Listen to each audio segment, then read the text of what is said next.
Cancer, hi! Welcome to Mr. Queen PH. At titingnan natin ang energies na parating sa inyo ngayong January 2025. Ayan, so if you're interested in private readings, meron tayong link sa description at sa pinned comment. Pakicheck nyo na lang information kung paano mag-book for a private reading.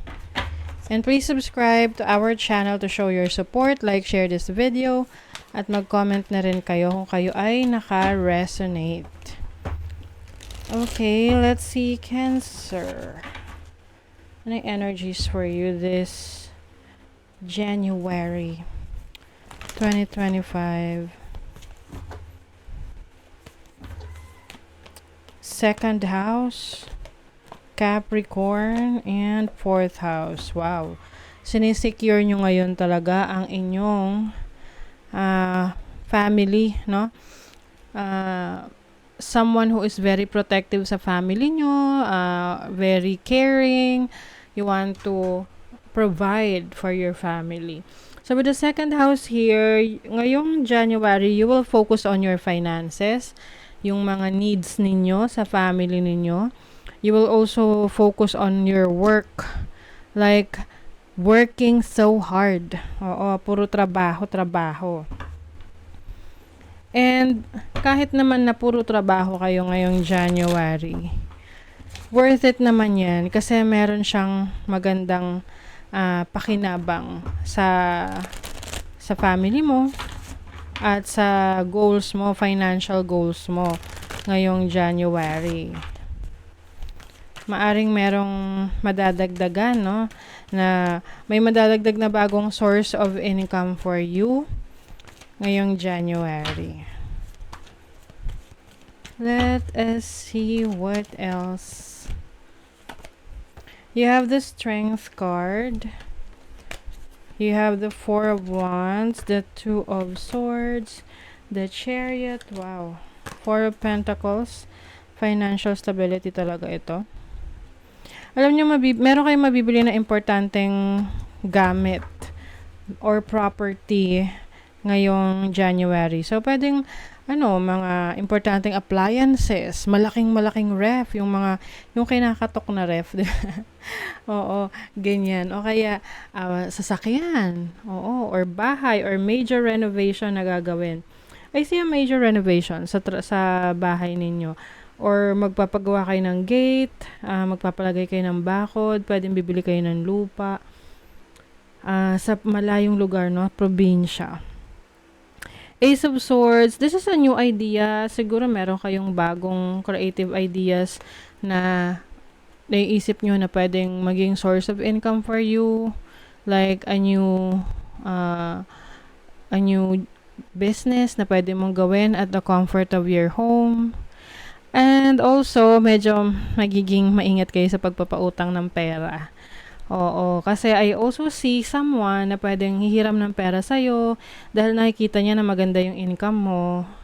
But I think, pipiliin mo kasi kung sino yung mga tutulungan mo eh. Yun talagang alam mo na nangangailangan. Kumbaga, hindi ka lang basta bigay ng bigay. Kasi alam mo kung sino talaga yung dinedeserve, yung tulong mo. Regardless kung kaibigan mo ba yan, mahal sa buhay, kamag-anak, meron ka rin gagawin mga activities para palakasin yung katawan mo. So, pwedeng iba sa inyo, balik alindog program, magwo-workout, doing some strength exercises. Anong tawag doon? Yung pagbubuhat. Ayan. Kasi yan yung nakakapagpa-build ng muscle.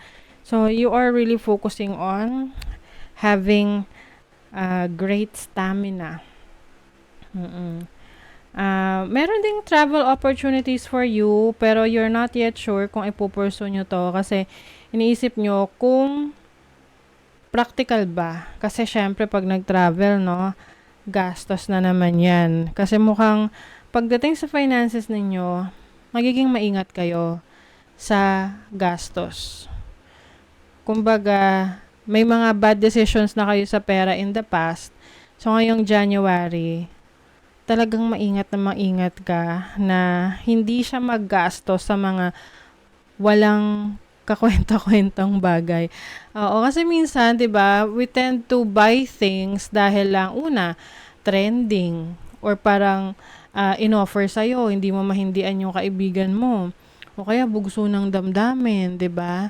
Na akala mo yun yung magpapasaya sa'yo, but it's just the yung tinatawag nilang dopamine na it's like an energy na excitement, no? Na nagiging excited ka. It gives you excitement. Kaya parang you want to do it again and again. Pero pag nag-subside na, parang marirealize mo na, ay, bakit ko to binili? Hindi ko naman pala to kailangan. Ganon. But I see you doing things that will improve your finances. Yun yung maganda dyan. Kasi mas natuto ka na sa iyong mga past mistakes pagdating sa pera. Do not back down from opposition. Show strength and fortitude. So, I think itong strength na to, ito yung pagkakaroon mo ng lakas ng loob na lumaban. At hindi mo hayaan na ikaw ay api-apihin or pag-initan. Kasi minsan, no, may mga tao talagang binubuli. It's either binubuli ka sa trabaho, pinagtitripan ka, or yung mga taong ng babash sa social media or anything that will, anyone that will try to bring you down, make you feel bad. So, lalaban ka dyan. Hindi mo hayaan na sila ay magtagumpay. May reconciliation for some of you.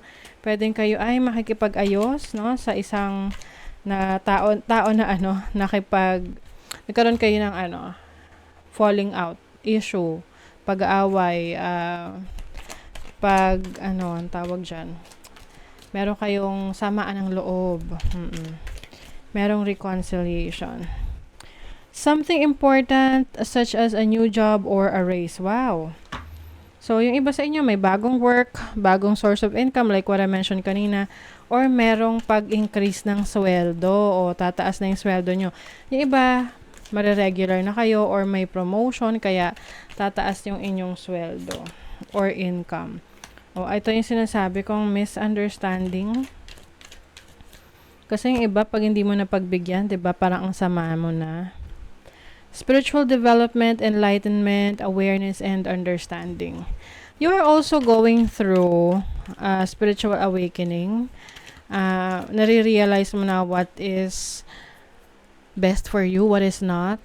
Kasi may mga times na siguro in the past, may pagka-rebellious ka sa mga bagay na gusto mo yun ang masunod, ganon. Kahit na may mga taong pumipigil sa'yo na gawin yung gusto mo. Pero actually, kaya nila ginagawa yun dahil pinoproteksyonan ka lang nila. Siguro ngayon na-realize mo na yung intentions nila ay maganda naman. Dealings or relationship with a man. So, maaring meron ka ngayong inspiration or someone that is helping you to go through this spiritual transformation or awakening. Pero parang iba sa inyo, meron kayong guru or let's say spiritual advisor, spiritual teacher who is helping you in your development, your spiritual development. Okay. Digital detox, recalibrate, reset, and recharge. So, ikaw ay tinatanggal mo yung mga kanigahan sa paligid mo.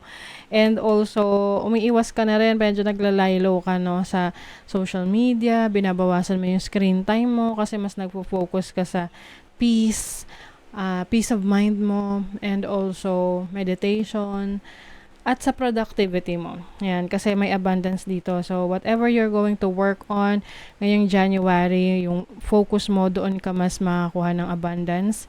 And also, Divine Feminine, this is, you are being called to rise. So, this is pag-angat, no? So, maaring, ito yung time na mas i-level up mo yung sarili mo, kumbaga may upgrade in so many levels, pwedeng physical upgrade, financial upgrade, or sa bahay, no, home upgrade, home improvement, sa career. This can also be improvement sa yung knowledge, no? You are learning new things, new abilities, new skill set. Ayan, that will bring in more abundance in your life. Okay, so that is your reading, Cancer. Good luck. Thank you so much and see you again.